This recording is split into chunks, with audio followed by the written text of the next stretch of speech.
Hallo zusammen, in diesem Video möchte ich euch heute mal vorstellen, was uns aktuell die Sporthersteller für Sportuhren im Bereich Navigation anbieten, welche Möglichkeiten es gibt, aber auch welche Einschränkungen. Aber bevor wir direkt in die Hersteller einsteigen, will ich noch mal ganz kurz erläutern, welche Möglichkeiten an Navigation es mittlerweile gibt. Zu einem haben wir die klassische Krümelnavigation, das heißt also, du folgst hier einfach ganz stupide einem Strich und du hast hier keine Karte im Hintergrund. Die Steigerung davon ist die Navigation mit Offline-Karten, das heißt also, du bekommst eine Krümelnavigation angeboten, bei dem dann eine Karte im Hintergrund ist. Das vor allem sehr gut für die Orientierung, falls du mal irgendwo an einer Stelle bist, wo du nicht weißt, wo du genau weiter hin musst. Die letzte Stufe, die es dann noch gibt, sind dann routingfähige Karten, das heißt also, die Sportuhr selbst kann dann direkt hier Strecken berechnen, während bei den anderen zwei genannten Optionen hier die Routen direkt über eine App geplant werden müssen und die Uhren selber hier keine Routen berechnen können. Alle Modelle haben dann auch die Möglichkeit, sowohl ein Training zu leiten und gleichzeitig eine Navigation durchzuführen. Das heißt also, du bist dann auf jeden Fall auch nicht mehr eingeschränkt. Alle Hersteller bieten mittlerweile auch eine Komoot-Schnittstelle an. Das heißt also, wenn du eine Planung durchführst, wird das auf die Uhr übertragen. Voraussetzung hierfür ist aber, dass du ein Premium-Abo bei Komoot hast oder ein Kartenpaket. Das gleiche ist dann auch mit der Strava-Schnittstelle. Die wird auch mittlerweile von allen gängigen Partnern angeboten. Auch hier musst du ein Abonnement haben. Oder du hast natürlich auch die Möglichkeit, über andere Dritttools GPX-Dateien zu exportieren und diese dann auf die Apps zu importieren. Das ist natürlich dann auch möglich. Und als kleine Anmerkung, in diesem Video beziehe ich mich hauptsächlich auf die neuen Uhrenmodelle, die jetzt hier 2025 erschienen sind. Den ersten Hersteller, den ich hier betrachten möchte, ist dann Coros. Coros hat im Bereich der Routenplanung auch ein eigenes Planungstool direkt in der Coros-App. Hier kannst du dann auch Points of Interest hinterlegen, die bei der Navigation angezeigt werden. Aber nichtsdestotrotz, auch Coros unterstützt hier Komoot und Strava oder externe GPX-Importe. Bei Coros gibt es dann auch verschiedene Uhrenmodelle, die verschiedene Navigationsmöglichkeiten anbieten. Zu einem haben wir dann hier die Krümelnavigation ohne Karte. Die hat zum Beispiel jetzt die Pace 4, die neu erschienen ist. Aber einen Vorteil bietet uns Coros. Coros spiegelt nämlich seine Aktivitäten direkt auch immer auf der App. Das heißt also, du kannst in der Coros-App direkt nachschauen, wo du unterwegs bist und bekommst dann hier deine Karte angezeigt. Voraussetzung hierfür ist aber, dass dein Handy natürlich hier Netz hat. Eine weitere Option, die Coros uns anbietet, ist dann Navigation mit einer topografischen Karte. Ohne Straßennamen haben alle Uhren, die einen alten Prozessor haben, zum Beispiel Vertex 2S, hat nämlich hier noch keine Straßen mit dabei, oder eine Apex 2, Apex 2 Pro. Was wir jetzt aber neu bekommen haben, ist Navigation mit topografischen Karten und Straßennamen bzw. Points of Interest auf der Route. Das hat zum Beispiel jetzt die Pace Pro nach dem Update oder auch die Coros Apex 4. Hier bekommst du zum Beispiel auch abbiegenweise via Sprachausgabe, weil sie noch einen Lautsprecher mit dabei hat. Und die Coros Nomad bietet uns auch hier Offline-Karten mit Straßennamen an. Diese sind aber nicht routingfähig, das heißt also, ihr könnt euch das vorstellen wie so ein Bild im Hintergrund, was euch bei der Krümelnavigation angezeigt wird. Insgesamt muss man sagen, Coros hat hier eine sehr gute Navigation. Kurz vor der Abbiegung bekommst du dann immer eine Anzeige mit einem Balken, der sich dann füllt, wann die Abbiegung stattfindet. Wie schon erwähnt, Points of Interest kannst du dir anzeigen lassen und du bekommst auch eine Übersicht der verbleibenden Steigung während deiner Tour, als dann natürlich auch die verbleibende Distanz. Was auch noch neu hinzukommt, ist, dass die Coros Apex 4, Pace 4 als auch die Coros Nomad dann hier Wegpunkte speichern können und zwar mit Sprache. Das heißt also, gibst dann irgendwas ein guter Angelplatz, dann wird es auch direkt auf der Karte dann gespeichert bzw. mit der App synchronisiert und dann natürlich auch transkribiert. Kannst du auch nochmal nachlesen und so hast du dann auch deine Points of Interest hier auf der Karte für dich individuell hinterlegt. Der nächste interessante Hersteller im Bereich der Navigation ist dann Polar. Polar selber bietet hier keine eigenen Routenplaner an, aber du kannst hier Komoot nutzen, beziehungsweise auch die Strava-Schnittstelle oder dass auch hier die Möglichkeiten, externe GPX-Importe durchzuführen bzw. auf die Uhr zu übertragen. Anders als noch in der Vergangenheit bietet Polar mittlerweile auch die Möglichkeit, sowohl von Strava importierte Routen als auch GPX importierte Routen abbiegenweise auszugeben. Das gab es letztes Jahr mit dem neuen Update. In der Vergangenheit war es nur über Komoot möglich. Aber das ist nun wie gesagt möglich. Einzige Pferdefuß oder Nachteil, du musst erst eine Aktivität starten und dann in die Einstellung gehen und hier die Abbiegeweise aktivieren. Es ist etwas umständlich gelöst. Was die Navigation der Polaruhren angeht, so bekommt ihr mit der Vantage V3, Critics 2, Critics 2 Pro und auch der Vantage M3 hier Offline-Karten angeboten. Das sind auch topografische Karten. Ihr seht dann auch ausgewählte Points of Interest auf der Karte selber. Und wenn du die Pace Pro nutzen solltest, dann bekommst du dann die klassische Krümelnavigation ohne eine Karte im Hintergrund. Genau wie bei Coros sind die Karten aber nicht routingfähig. Das heißt also, dass einfach nur ein Bild im Hintergrund, das da dann angezeigt wird, aber auf jeden Fall eine bessere Orientierung als nur mit einer reinen Krümelnavigation ohne Karte. Bei der Navigation selbst bekommt ihr auch alle Abbiegehinweise mit einer Vibration aufs Handgelenk und einem Signalton. Einzig nervig ist der Kompass. Zu einem muss der vor jeder Tour kalibriert werden und es kann auch gerne mal passieren, wenn eine Tour länger dauert, dass man ihn während der Tour kalibrieren muss. Egal, ob man es jetzt fixiert oder nicht fixiert, ich hatte schon mehrfach die Probleme. Und solltet ihr von einer Route abkommen, bekommt dann auch ein Alarm angezeigt, dass ihr von der Route abgewichen seid. Aber wie gesagt, ein Rerouting ist hier auf jeden Fall nicht möglich. Der nächste spannende Hersteller ist dann Suunto. Wie auch schon bei Polar bekommt ihr auch hier wirklich eine sehr gute Navigation angeboten, was die Abbiegenweise angeht. Suunto selbst hat auch hier einen eigenen Routenplaner in der App. Das heißt also, hier kannst du auch nach den Suunto Heatmaps planen, bekommst auch die Steigung sehr schön angezeigt. Das bekommt dann auch während der Tour selber. Das heißt also, du hast immer einen Überblick, was die Steigung der Tour angeht, ob es extrem hoch ist oder mittel. Es wird auch schön farblich dargestellt. Mit Suunto kannst du dann auch über Outdoor Active, Komoot oder Strava planen. Die Schnittstellen werden unterstützt und auch externe GPX-Dateien. Oder ganz neu, es gibt jetzt von Suunto auch die Web-Oberfläche. Das heißt also, auch hier kannst du jetzt direkt über die Webseite planen. Bei der Planung über die Suunto-App kannst du dann auch Points of Interest hinterlegen, die dir dann angezeigt werden. Es gibt dann auch hier mehrere Navigationslösungen. Zum einen habt ihr die Krümelnavigation mit der Suunto Run, die neu erschienen ist. Einziger Nachteil, hier bekommt ihr keine Abbiegeweise angezeigt und auch keine Karte. Oder es gibt dann auch die Möglichkeit Navigation mit offline-topografischen Karten, aber die sind auch hier nicht routingfähig. Das wird zum Beispiel unterstützt bei der Race 2 oder bei der Vertical 2 und ihr bekommt auch keine Straßennamen auf den Karten angezeigt. Und solltet ihr eine klassische Krümelnavigation mit Abbiegeweise haben wollen, dann könnt ihr noch auf die Suunto 9 Peak Pro zurückgreifen. Die unterstützt es nämlich hier an dieser Stelle auch noch.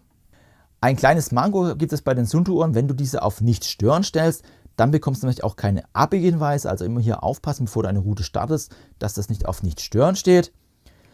Wie schon gesagt, die Abbiegehinweise sind auf jeden Fall die zuverlässigsten mit auf dem Markt.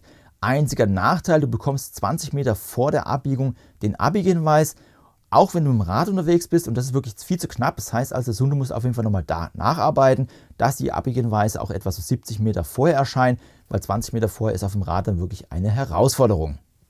Einen nächsten Blick werfen wir dann auf Huawei. Huawei bietet ja mit der GT6, GT6 Pro oder auch mit der Watch Fit 4 Pro bzw. Watch 5 die Möglichkeit, hier Routen zu navigieren. Huawei hat zwar hier keinen eigenen Routenplaner, unterstützt aber auch hier die Komoot-Schnittstelle bzw. externe GPX-Dateien. Die Uhren selbst bieten dann auch eine Krümelnavigation an, aber das Ganze hier entweder mit einer einfachen Karte, wie zum Beispiel bei der Watch 4, oder mit einer topografischen Karte, wie bei der GT6 Pro. Einziger großer Kritikpunkt sind auf jeden Fall die Karten selber, da diese hier sehr viele Wege nicht haben. Das heißt also, es fehlen Waldwege, es fehlen Radwege oder auch Trails.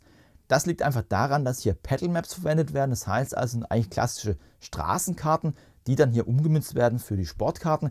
Und da muss auf jeden Fall Huawei nacharbeiten, um hier auch dann die Waldwege und Trails anzuzeigen, weil aus meiner Sicht sind die Karten hier zumindest für den normalen Sportler oder Wanderer nicht zu gebrauchen. Kurzum, ich würde auf jeden Fall sagen, wenn es im Bereich Navigation geht und das für euch ein wichtiger Kernpunkt ist, dann ist auf jeden Fall eine Huawei Watch für mich vielleicht jetzt nicht die erste Wahl. Einer aus meiner Sicht sehr interessanter Hersteller ist auf jeden Fall Amazfit.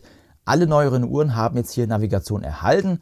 Amazfit selbst bietet mittlerweile auch hier in der ZApp-App eine eigene Routenplanung an, aber die Komoot-Schnittstelle wird auch hier unterstützt, beziehungsweise GPX-Importe sind auch möglich.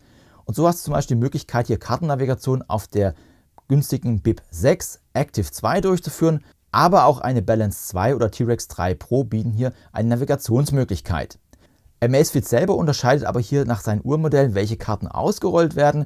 Bei den, Low-Budget-Uhren der BIP 6 oder Active 2 bekommt ihr vereinfachte Karten. Das heißt also, hier hast du dann zum Beispiel zwar alle Straßennamen mit dabei, auch die Ortschaften ist alles gut erkennbar, Points of Interest sind auch enthalten. Was es aber nicht gibt, sind dann topografische Karten. Die topografischen Karten bekommt ihr bei der Balance 2 oder T-Rex 3 Pro. Und neben den topografischen Karten gibt es dann auch noch Skikarten. Das heißt also, wenn du Skifahren gehst, sind vielleicht die Uhren für dich etwas interessanter. Generell kann man sagen, zumindest in meinem Gebiet, wo ich unterwegs bin, bieten mir die Amazfit-Karten auch alle Trails an, beziehungsweise Waldwege, ist alles enthalten. Auch die Fahrradwege sind dabei, also da gibt es auf jeden Fall keinerlei Einschränkungen. Was die Navigation selbst angeht, so sind die Amazfit-Uhren doch sehr zuverlässig. Es kommt mal ganz selten vor, dass kein Abbiegehinweis kommt. Du hast immer auf der Karte die Übersicht, wann die nächste Abbiegung stattfindet. und etwa 50 Meter vorher bekommst du auch die erste Vibration und Signalton auf die Uhr, dass du jetzt dann abbiegen musst, und du siehst dann immer auch direkt, ob es dann links, rechts geht oder auch ein Turnaround. Das ist dann alles hier sehr gut ersichtlich. Die Amazfit T-Rex 3 Pro ist dann auch die allererste Uhr von Amazfit, die routingfähig ist. Das heißt also, sie kann auch von deinem Standort einen Rundkurs berechnen, wenn du das möchtest. Oder wenn du einen Point of Interest anzeigen lässt, du kannst zum Beispiel auch in die Suche gehen, welche Restaurants in der Nähe sind, dann hat die Uhr auch die Möglichkeit, direkt auf die Uhr die Route dorthin berechnen zu lassen. Das Ganze hat zwar noch hier und da ein paar Kinderkrankheiten, es sind nicht mehr die optimalsten Wege, aber Amazfit ist auf jeden Fall auf einem guten Weg dahin, auch hier als Alternative zu Garmin dies hier anzubieten, und ist somit die zweite Uhr bzw. zweite Hersteller, der das hier unterstützt. Und bei Stichwort Garmin kommen wir aus meiner Sicht auch zu dem Hersteller, der den meisten Umfang bei der Navigation anbietet. Zu einem hast du mit Garmin die Möglichkeit, hier über die Web-Oberfläche oder dann auch über die App hier in Garmin Connect eine Route zu planen. Es wird dann auch die Auto-Active bzw. Komoot-Schnittstelle unterstützt, aber auch Strava ist möglich, bzw. GPX-Importe sind auch eine Option, hier Routen auf die Uhren zu bringen. Garmin bietet hier auch verschiedene Navigationsmöglichkeiten an. Einmal die klassische Krümelnavigation ohne Karte. Das bekommen wir zum Beispiel Modell wie die Vivo Active 6, Venue 4, als auch die Forerunner 570 oder Instinct 3 oder auch die Forerunner 165 haben das hier mit an Bord. Nachteil bei der Vivo Active 6, diese hat ja leider keine Abbiegenweise. Als weitere Alternative gibt es dann Navigation mit Offline-Karten. Diese sind aber dann alle routingfähig, das heißt also, hier gibt es keinen Zwischenschritt. So habt ihr zum Beispiel auf der Forerunner 970, Phoenix 8 Pro oder auch Phoenix 8 bzw. Tactics 8 die Möglichkeit, hier dann Navigation durchzuführen. Und wie gesagt, die Karten sind routingfähig, als natürlich auch die Enduro 3 unterstützt dies ebenfalls. Aus meiner Sicht gehören die Garmin-Karten auch zu den detailreichsten Karten auf dem Markt. Das heißt also, es sind alle Straßennamen enthalten, Flüsse, Trails, aber auch Points of Interest, und da sind einige, sind hier mit dabei. Und man kann auch den Detailgrad der Karte einstellen, wie viel man angezeigt haben möchte. Das heißt also, wenn zu viel auf der Karte los ist, kannst du auch auf ein deutliches Minimum reduzieren. Darüber hinaus haben alle Garmin-Uhren, die Karten mit an Bord haben, die Möglichkeit, eine sogenannte Roundtrip-Routing-Funktion zu nutzen. Besser gesagt, es gibt das neue dynamische Roundtrip-Routing. Auch hier ist es so, dass du am Standpunkt sagen kannst, okay, ich möchte 20 Kilometer wandern, und dann errechnet dir einfach hier anhand deiner Heatmaps im Hintergrund eine Strecke, die aus seiner Sicht eine gute Wanderstrecke ist. Solltest du von der Strecke abkommen, wird dir dann auch eine Alternative ausgerechnet. Das ist auf jeden Fall auch eine Option. Darüber hinaus hast du auch die Möglichkeit, wenn du zum Beispiel sagst, du möchtest einfach jetzt hier loslaufen, 10 Kilometer joggen und bist im fremden Gebiet, sagst hier nach 50% der Strecke möchtest du nach Hause navigiert werden, unterstützt die Uhr das ebenfalls an dieser Stelle. Alle Uhren bieten bei der Navigation dann auch die Möglichkeit, die geschätzte Ankunftszeit anzeigen zu lassen, die Restdistanz, und bei der Forerunner 970 als auch Phoenix 8, 8 Pro oder Tactics 8 Enduro 3 bekommst du auch noch Climb Pro mit angeboten. Das heißt also, auch hier bekommst du schön detailliert angezeigt, wie die Steigung am Berg ist, und hast es auch mal direkt hier mit in der Übersicht. Bei allen neuen Uhren bekommt dann auch abbiegenweise per Sprachansage, wenn ihr das möchtet, in diesem Fall auch auf Deutsch. Einziger Kritikpunkt, bei Garmin kommt es leider hin und wieder vor, dass nicht alle abbiegenweise genannt werden, und da gehört Garmin mitunter auch zu den schlechtesten Herstellern auf dem Markt, wenngleich so etwa 1% der abbiegenweise fehlen. Aber wie schon gesagt, Garmin bietet hier das größte Gesamtpaket im Bereich der Navigation, und sollte Navigation für dich auf jeden Fall ein wichtiger Punkt sein, ist auf jeden Fall Garmin hier ein Blick wert. Einen letzten Blick werfen wir noch auf die Smartwatches, das heißt die Apple Watch Ultra 3, Series 11 oder auch die Galaxy Watch 8 oder dann vielleicht auch die Pixel Watch 4. Alle der genannten Uhren haben leider keine so direkte Navigation am Handgelenk, außer die Galaxy Watch Ultra. Aber auch das ist sehr abgespeckt, weil es nämlich hier aufgrund der Google-Karten läuft, und die sind nicht so detailliert wie zum Beispiel jetzt hier ja topografische Karten bei einer Garmin-Uhr. Nichtsdestotrotz bieten Hersteller wie Auto-Active oder Komoot die Möglichkeit, hier Apps auf die Uhr herunterzuladen und sich danach navigieren zu lassen. Bei der Apple Watch soll jetzt dann auch für Komoot dann Offline-Karten herauskommen. Das heißt also, hier gibt es auch noch eine weitere Integration. Ja, das soll einfach mal ein kurzer Überblick sein, was es hier momentan alles an Navigationsmöglichkeiten gibt, was uns die Hersteller anbieten.